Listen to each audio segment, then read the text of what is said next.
elephant. All the noise had brought out Kanga, the biggest of the elephants, and he trumpeted loudly as they hurried by.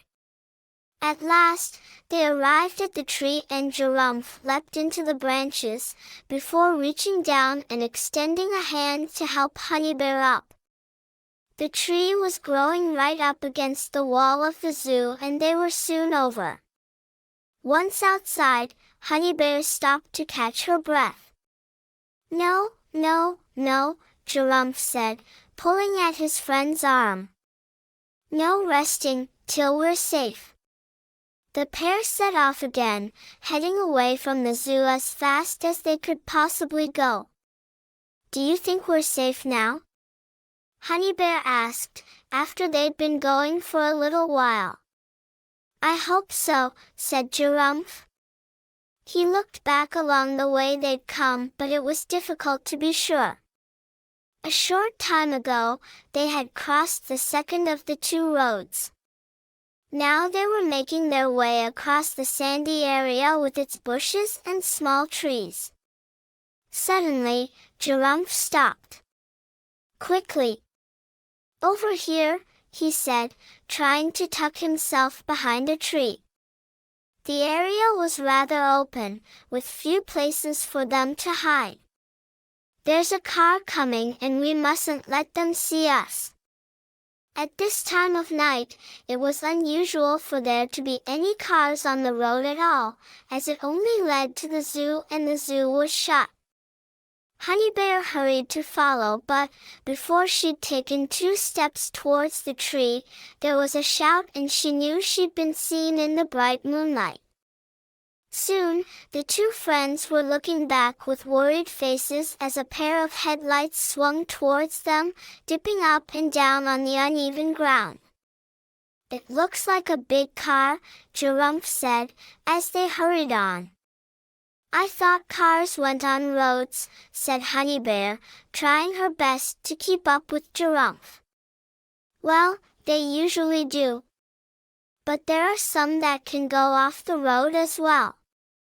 "What do we do?" asked Honeybear, hoping Jurumf would have some kind of answer.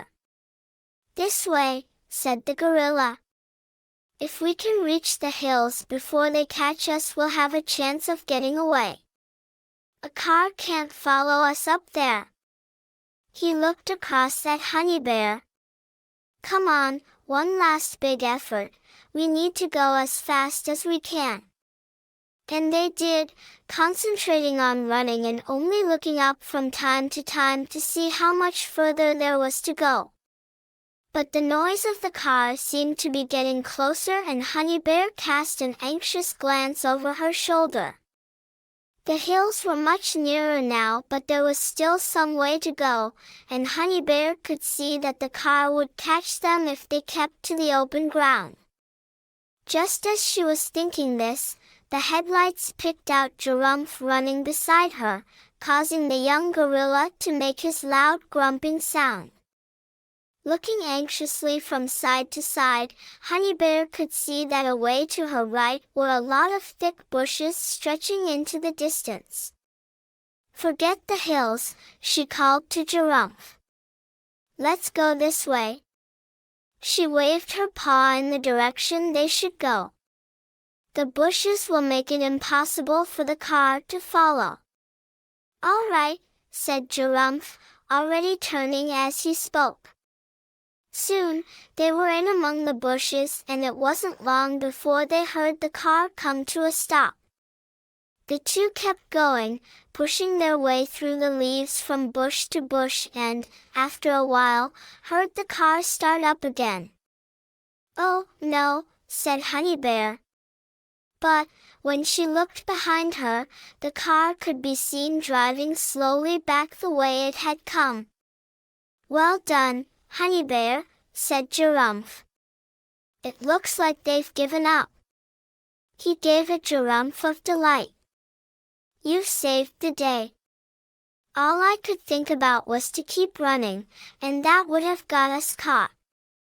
They stopped on a piece of high ground and watched until the car was out of sight.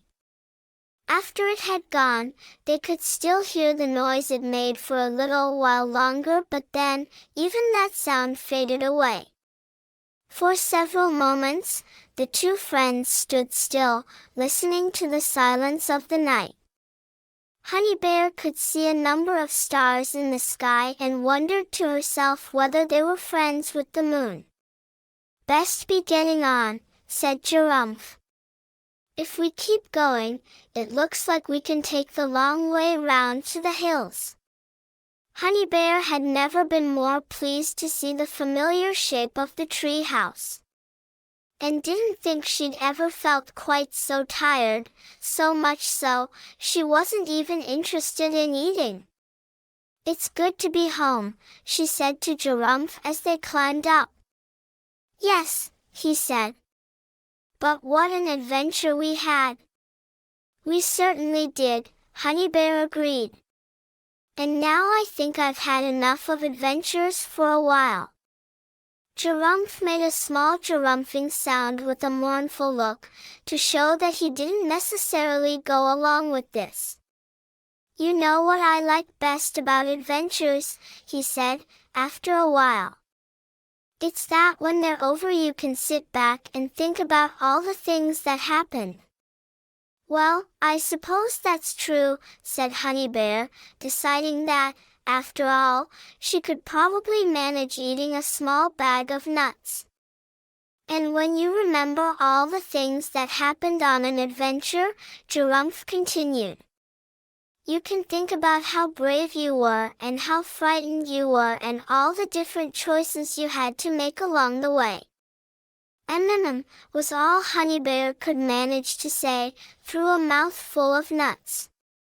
"And, of course," Jurumf went on, "you are then able to tell everyone you know about all the things that happened." "Yes," said Honey Bear, swallowing the last of the nuts. "But I still think I've had enough of adventures for the time being." "We'll see," said Jurumf, looking across at his friend with a mischievous glint in his eye. "I'm sure it won't be long before I can think up something exciting for us to do."